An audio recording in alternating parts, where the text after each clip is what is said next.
always encourage people to think not so much about what you get for it, because what you get from it is clean water, wildlife, thriving habitats, wonderful forests.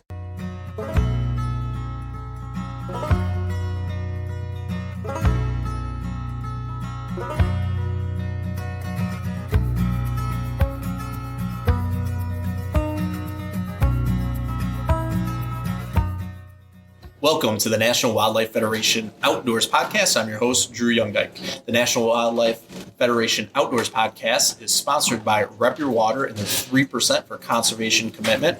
And my guest today is Emily Wood, Executive Director of the Indiana Wildlife Federation, and we are recording this at the Hoosier Outdoor Writers Conference in Indianapolis. Emily, thank you for being on the podcast. It's my pleasure. Thanks for being in Indy. Well, and while we were here, I was actually talking a little bit about Asian carp to the outdoor writers here, and Emily came and talked about the work that the Indiana Wildlife Federation does as well, and I thought, well, why not have all our listeners get to hear that as well? So tell me about your role as Executive Director of the Indiana Wildlife Federation, as well as some of the current priorities that you're working on now. Yeah, it's a great question. So the Indiana Wildlife Federation, we've been around for about as long as the National Wildlife Federation. I think you guys incorporated 2 years before us. But we weren't an affiliate with NWF until 1960, an official affiliate. Before that, we were the Indiana Conservation Council, Inc., ICCI. So we've had a really long history in the state, over 80 years doing conservation work. We were born out of the conservation movement, the Teddy Roosevelt conservation movement. So our backbone of our organization was always started with hunters and anglers. But as our organization has grown over time, and in alignment with the National Wildlife Federation, we are, of course, trying to broaden that wildlife constituency so that we can bring more people to the table, more voices to elevate the wildlife crisis. And really, our function as a federation is to be a collaborator and to bring people together. And so that's really what we have always done and what we continue to do. That's interesting. I read in a history of National Wildlife Federation that Ding Darling, who founded the National Wildlife Federation in 1936, and the way that we were founded is he convinced President Roosevelt to call this conservation meeting, basically this big conference. At the time, it was the middle of the Depression. Wildlife were in a crisis, and he united hunters and anglers with backyard gardeners and birders and you name it together for this conference. And out of this conference came the Pittman-Robertson Act, where a certain percentage of the excise tax on hunting and firearms equipment goes toward wildlife conservation. But the other thing that happened is the National Wildlife Federation was created, which was then called the General Wildlife Federation. But I read that he got the idea for the federation model from Indiana. So maybe I was sure it was your organization, but maybe it was like a predecessor that had a similar structure. But it was Indiana that inspired him to have this federation model where the independent affiliates drive the work of the I wouldn't say governing, because they're really being governed by the affiliates. And that's what you do with Indiana Wildlife Federation. You're one of the independent affiliates of National Wildlife Federation, which means we don't tell you what to do. It means that you all get together and tell us what to do. How does that federation model work in the state now with Indiana Wildlife Federation, your affiliates? Well, it's a great model, and it's one that I have found to be really just invaluable in the work that we do, to have the partnership with not only the national structure, but all of the affiliates around us. Because, as we know, wildlife doesn't follow state lines or county lines. A lot of times wildlife, flies across our state and goes to many other states. And so it really has to be collaborative. We can't be siloed or we won't be effective. So, I have been with IWF, the Indiana Wildlife Federation, now for coming on 3 years, and I am still learning how connected we are with the national partners and how much of a resource. I almost always forget. You can easily get out in the weeds in conservation. You get your head down, you're just trying to do the work, you're trying to talk to your legislators, you're trying to educate the public, and you feel a little isolated sometimes. But it's always great to reconnect with our national partners, folks like you. I get to see you a couple times a year, and we can connect on the issues that are really affecting all of us and, talk about what's working in your state so that we can apply it to what's working in our state. And then our national partners also, the fact that we are leading, that they give us the empowerment to say what is happening in our states that's rising to the top of the issues, and that we can report that back to the national federation. And at the meetings, then we can apply ourselves, all the smart people in the room can apply ourselves to a collaborative fix. And we really aren't alone. So it's like our organization's pretty small. We only have 4 people on staff, but we cover the whole state. And we couldn't do that without our national partners supporting the work that we do, allowing us to lead the work in our own states, and really making us more collaborative across the country to have those really good outcomes. And you have such a strong staff with so few, especially within any nonprofit, but especially conservation nonprofits. Everybody kind of has to wear a few different hats. What are the programs that your staff accomplishes, even with such a small staff?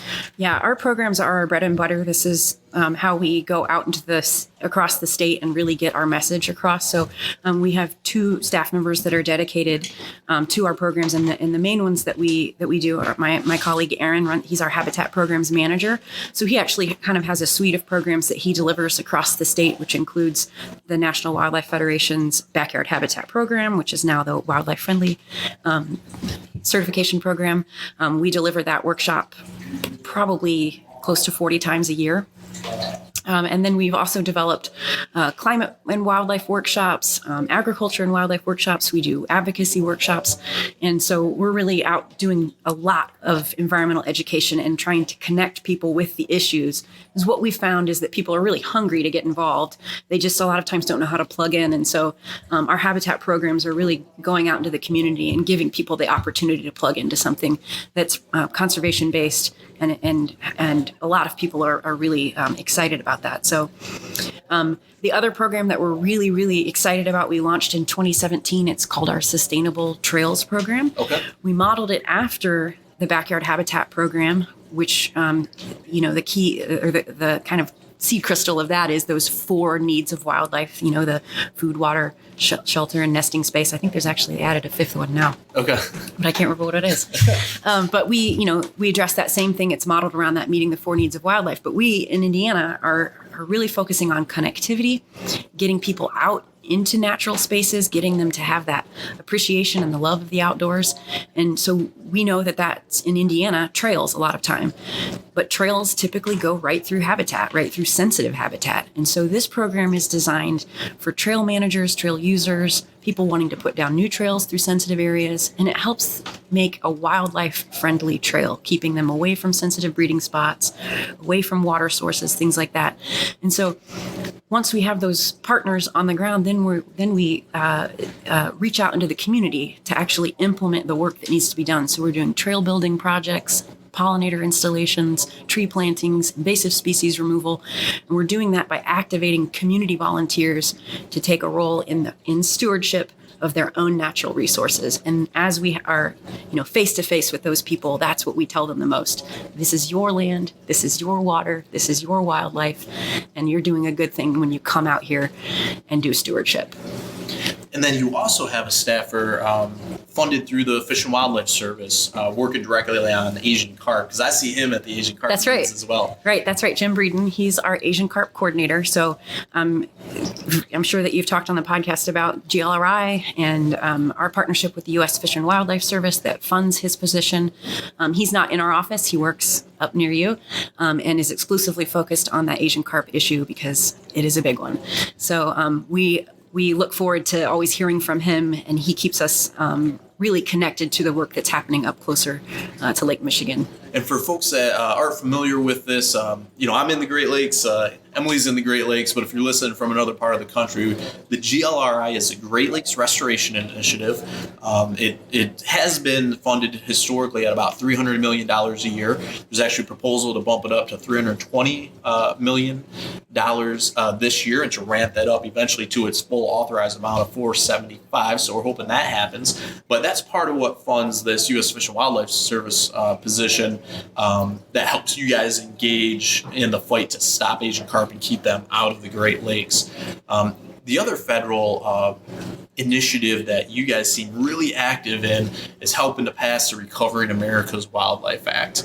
Can you talk a little bit about what that act is, as well as your advocacy here in Indiana to push it? Yeah, this is just a landmark legislation, Recovering America's Wildlife, HR 3742, and it directs $1.3 billion each year into the state wildlife action plan. So congressionally mandated, each state must have a state wildlife action plan. Those plans deal specifically with the threatened and endangered species that occur in that plan or in those states. And this funding would be directed specifically into each state's wildlife action plan. Now, here in Indiana, our state wildlife action plan typically has around $900,000 of funding that we have to deal with all of the 144 species that are threatened and endangered in our state. If Recovering America's Wildlife Act were to pass, the formula would give us about $18 million, we believe. So if you think about $900,000, what you can do with that, and then compare it to $18 million, it's literally a game changer. And so, here in the state of Indiana, we have a huge problem because we are so underfunded, and we're looking at ways to get this dedicated conservation funding here in the state. So this piece of legislation is just a great partner to that, because for us to pull down that Recovering America's Wildlife money, we have to have a match. So we have to come up with about $4 to $6 million in the first place, which we don't have. So we are also working here with many conservation partners. We're called the Indiana Conservation Alliance. It's kind of a loose affiliation of different groups, includes the whole spectrum from sporting groups all the way to just environmental advocacy type groups. But we're all working on dedicated conservation funding in this state. And we're looking at the ways that other states around us are doing that. And right now, we think that the most effective method that we're considering is a sales tax carve out. Okay. So each of those sales tax carve out would be related directly to the tax code that's related on sporting goods. Okay. So any type of outdoor goods, would that tax code would just go straight into conservation rather than going into general appropriations. And so it's not raising the tax on it. Correct. It's just, what are we doing with that tax that's already being collected? That's correct. And is that similar to the model that Georgia did? That's right. Okay. Yep. Georgia, and led by the Georgia Wildlife Federation, implemented that type of model so that they could have that match as well, and that was really successful. In fact, I think they gave a presentation about that at the National Wildlife Federation's annual meeting too. That's an interesting way that those concepts can go from state to state through the National Federation. Yeah, it's just another example of how we leverage, there's no reason for us to reinvent the wheel. Someone's already got all this language pulled together. It's worked in several different states. We can take it and apply it to the different, slight differences in our legislature here. But, in Georgia, I think it was a ballot initiative, and it passed with something like 80%, I want to say, something in that, maybe upper 70s tremendously or something. Successful. They also worked at it for a long time. Right. Like it was one of those things where it seems like you push, you put your shoulder in, it's frustration, push, and then suddenly, boom, it's there. That's right. So important to get that funding in Indiana. And I think some folks too think that maybe it's just threatened and endangered species, but we're talking game species too. Rough grouse in Indiana need a lot of help right now. They could use a lot of that funding for some of the habitat management that they need. So it's not just non-game species, but sometimes it's game species like that too. Out west, it's the sage grouse. And so sometimes it's these iconic game species that we can't have as game species if their numbers aren't doing well. They need habitat management and these wildlife action plans that the states already have, because the state agencies are required to have them by law. So they have the plans. This would fund them. How has the reception been to that? Because I know you're going and meeting with editorial boards. You've gone to Washington, D.C., so you've been right where you need to push the buttons. How is that going?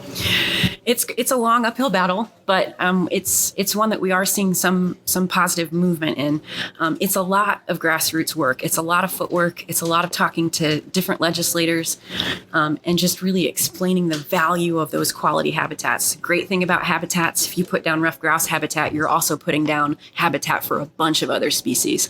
So just helping people to understand the value of having quality habitats and the economic impacts of those things. It's a huge industry here, outdoor recreation, hunting and fishing. And I think a lot of legislators look past that. So we're making an economic case, we're making a case for habitats, we're making a case for community development, and it's going pretty well when we're in person. That has not yet translated to sign-ons, onto co-sponsoring RAWA, Recovering America's Wildlife Act. Yet we only have one co-sponsor in the state, that's Susan Brooks. So while we're getting good feedback, while our elected officials seem open to it and seems generally supportive, it hasn't quite yet translated into a sign-on. And that, I think, is an indicator that we just haven't done quite enough groundwork, because our job is to educate the constituents. Once the constituents know that there's an issue, then they typically will rise up and start making those phone calls. And until we get those numbers in the state, we probably won't see a lot of action. So it's really important that we do stuff like this, where we talk to broader audiences, or at the Outdoor Writers Conference, which is what I was encouraging, to have people help us elevate this wildlife crisis so that people become concerned enough about it to actually reach out to their legislators, because I think that's where the link is missing here. Well, you heard it. So call your member of Congress, especially if you're in Indiana, but really wherever you are, and tell them, if they're not already co-sponsoring, to co-sponsor the Recovering America's Wildlife Act. Because Emily, the Indiana Wildlife Federation, they're doing their part. They're doing the work of going to DC, talking with the legislators, giving them all the information. What they need is the air support from the members to say, yep, we agree with that, and we, the constituents, want you to do that as well. Folks want more information about that, as well as to support the Indiana Wildlife Federation. Where can they find that? Our website is really easy. It's indianawildlife.org. We're of course a member-based organization, just like NWF, and people all the time ask, what do you get for a membership?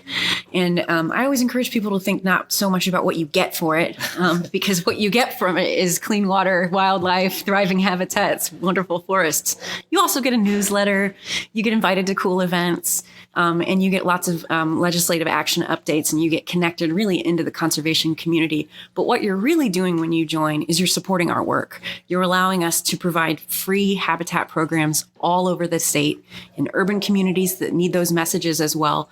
We're doing habitat restoration projects. We're making partnerships all across the state, and we're putting good habitat down in the places that really need it. So that's actually what your membership is doing. It's helping us to grow our work.